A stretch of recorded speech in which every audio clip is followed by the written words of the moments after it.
Samantala, Bagyong Glenda unti-unti nang nararamdaman sa lalawigan ng Catanduanes. Alamin natin ang update mula sa aming kasamang si Arlene Bagadyong ng Radyo ng Bayan of Virac. Arlene, magandang hapon sa iyo at kamusta ang sitwasyon dyan?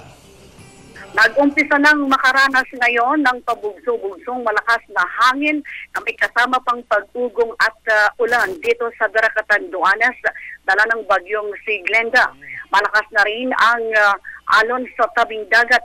Ayon naman kay Engineer Eufronio Garcia, head ng Pag-asa Doppler Radar Station, malaki ang tsansang mahagi pa rin ang Catanduanes nitong bagyong si Glenda.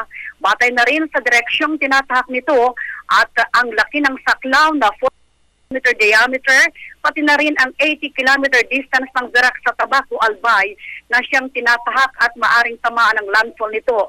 Ayon na rin kay Garcia.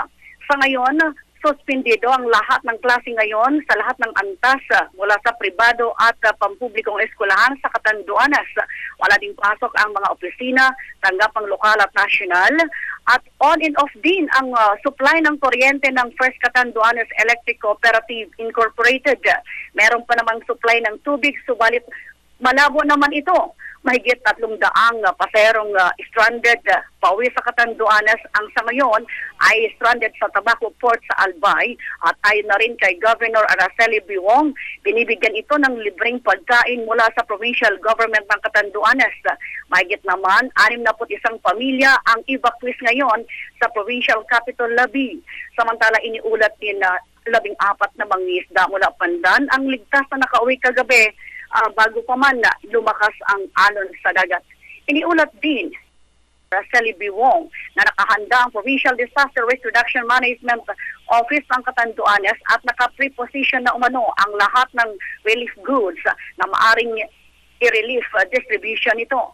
Samantala kapwa nagpahayag at nagpaalala sina Catanduanes Lawn District Congressman Cesar Vergara Sarmiento, Governor Araceli Biwong at Vice Governor Bong Teves Jr.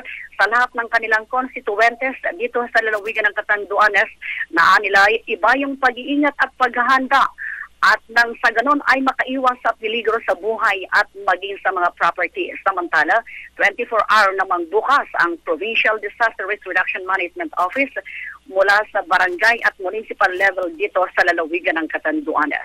Mula sa Virac, Catanduanes, para sa Telebisyon ng Bayan, Arlene Bagadyong, nag-uulat.